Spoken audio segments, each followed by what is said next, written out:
In this chapter, we are examining control theories.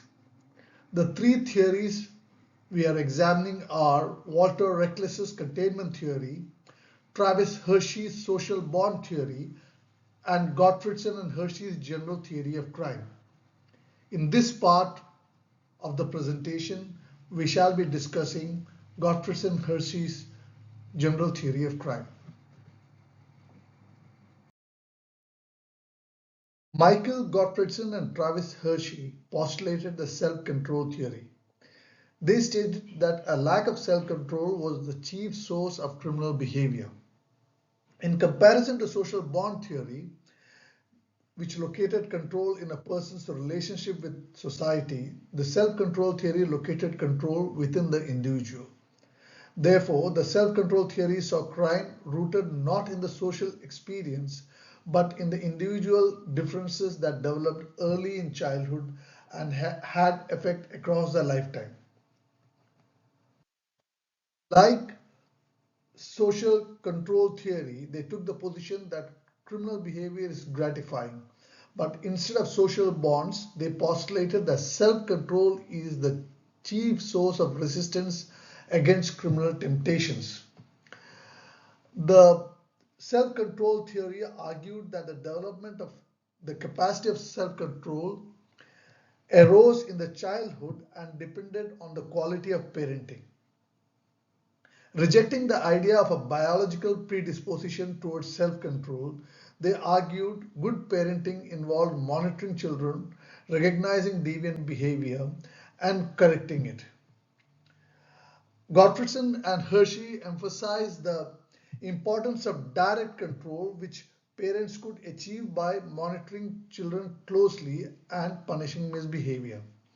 This, they believed, would instill a sense of self-control among children.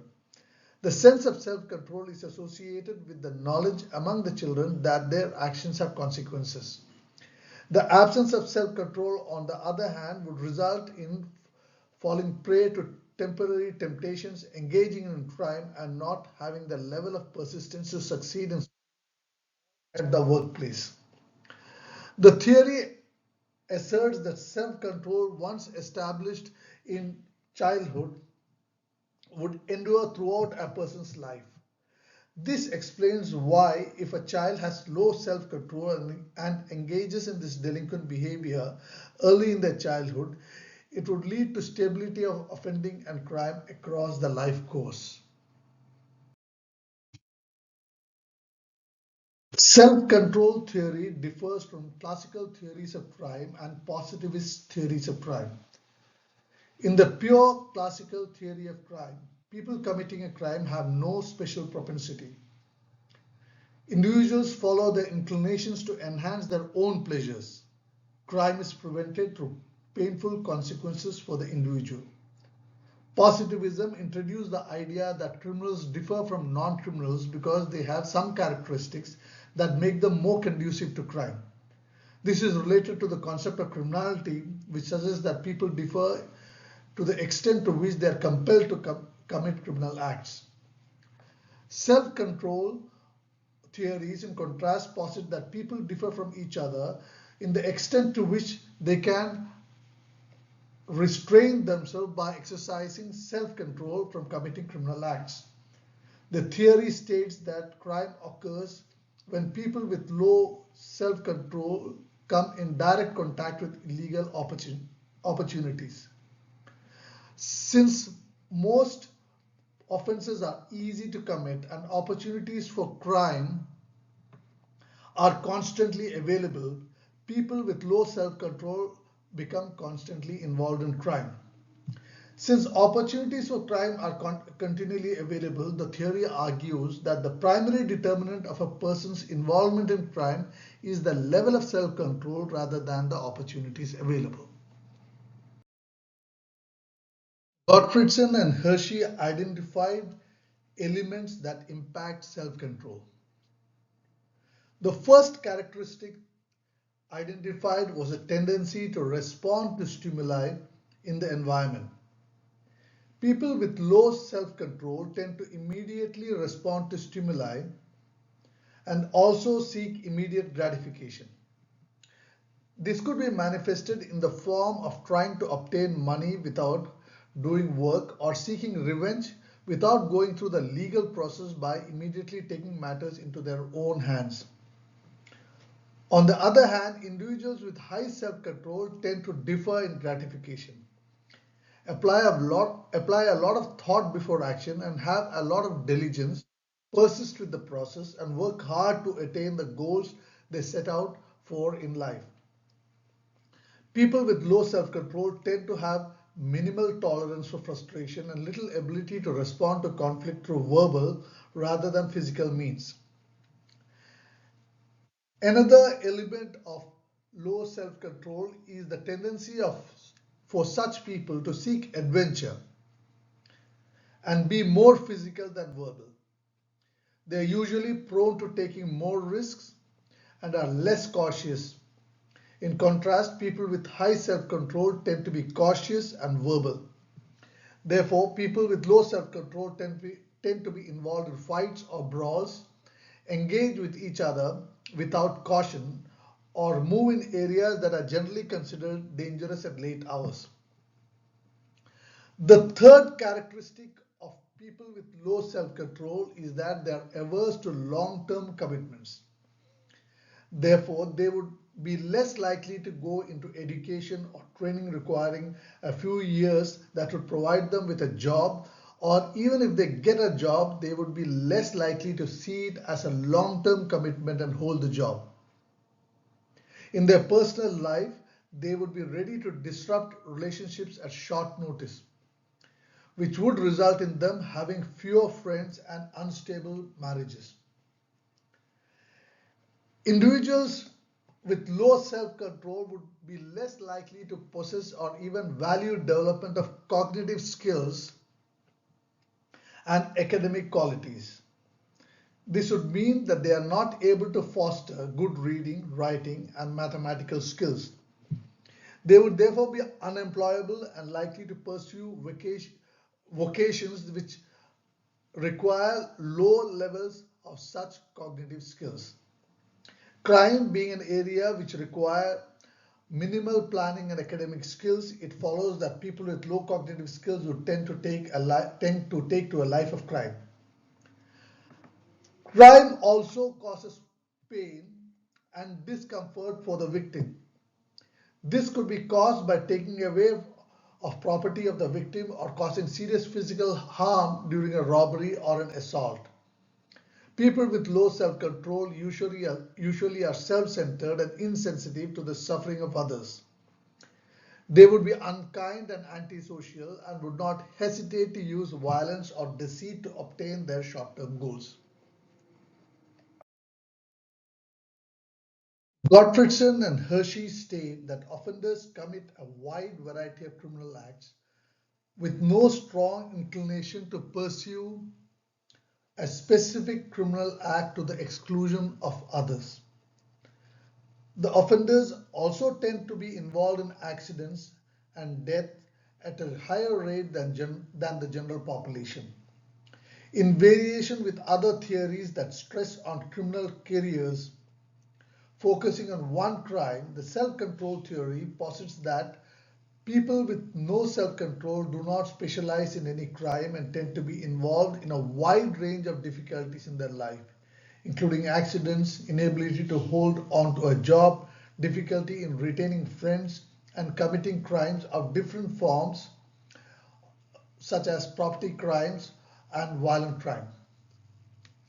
Self-control theory also differs from other theories as it does not state that criminal behavior is produced by training, peer influence, or socialization. The theory states that low self-control arises due to the absence of nurturing, monitoring, and disciplining. Self-control is unlikely to develop unless there is an effort to create it. According to Gottfredson and Hirschi, the major cause of low self-control is ineffective child rearing. Absence of discipline, supervision, and affection at home, poor behavior by parents, and criminality among parents are related to poor self-control among children. Broken and disorganized home therefore produce children with low self-control and propensity to commit crime.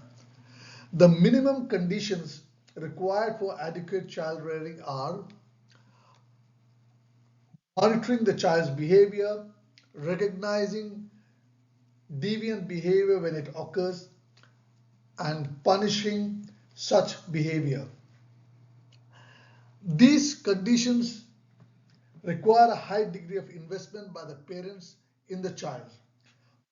Fulfilling such conditions will result in a child capable of delaying gratifications, being sensitive to others, willing to restrain their activities, and unlikely to use violence and other form of deviant methods. The ideal system of child rearing can go wrong when parents do not care for the child, do not have time and energy to invest uh, in monitoring the child, do not see anything wrong in the child's behavior when there is deviancy, and are not inclined to punish the child when he does something wrong.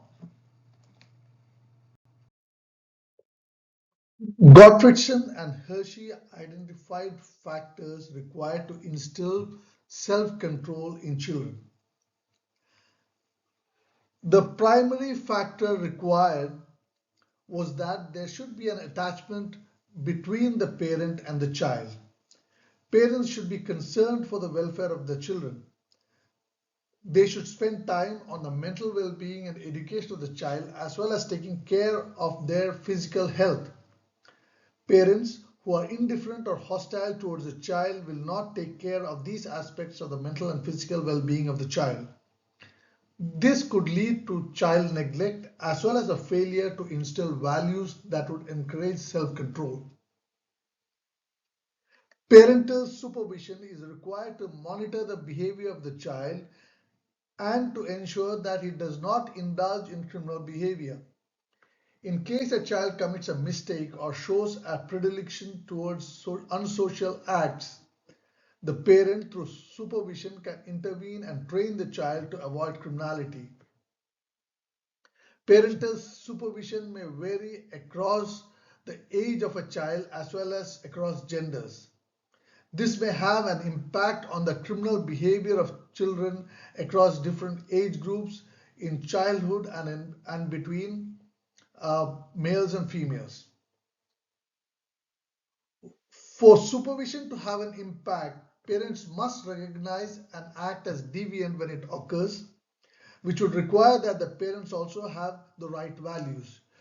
Due to differing parenting styles, some parents may allow children a higher degree of freedom compared to others. Low standards of values and not recognizing certain acts as deviant will result in delinquency in the child. The theory recommends punishment for deviance should not be too harsh, neither should it be too lenient. Disapproval of people who care is a very powerful punishment.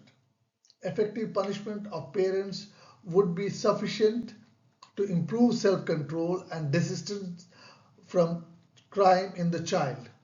Too harsh punishments or too lenient punishments would not be productive in inculcating good behavior among children. Parents lacking self-control themselves do not socialize their children well. It is theorized that delinquency is transmitted from one generation to the next. Inadequate socialization in the parents would result in poor socialization of the children. There is a possibility of concentration of criminality in a family due to lack of socialization of the parents. Children of offenders are highly vulnerable to crime because the self-control theory assumes that criminality is something that can be avoided by a conscious effort to inculcate self-control. This inculcation of self-control would not be possible if the parents themselves are criminals and will not be adept at instilling self-control in the children.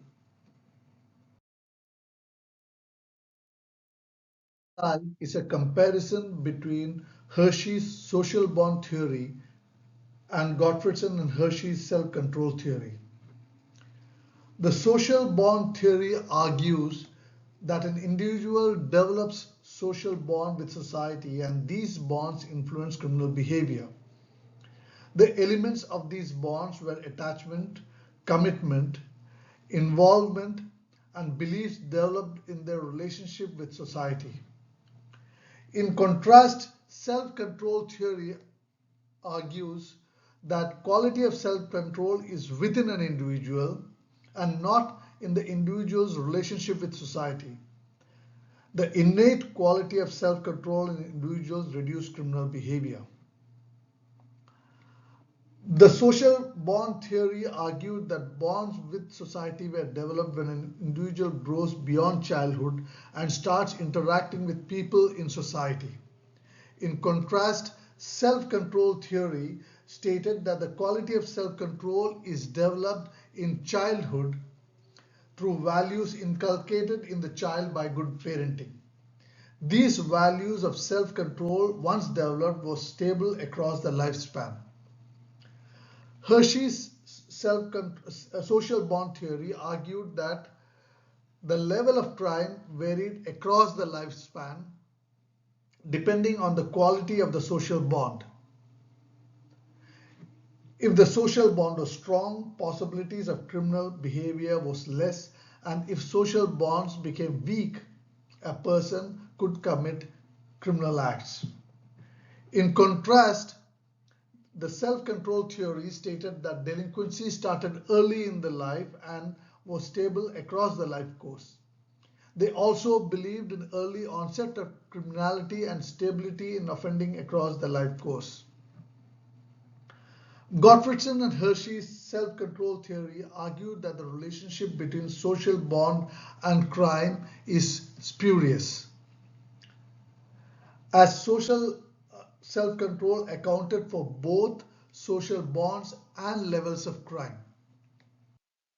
Social bond theory received some empirical support with Sampson and Loeb's 1993 work on life course theory.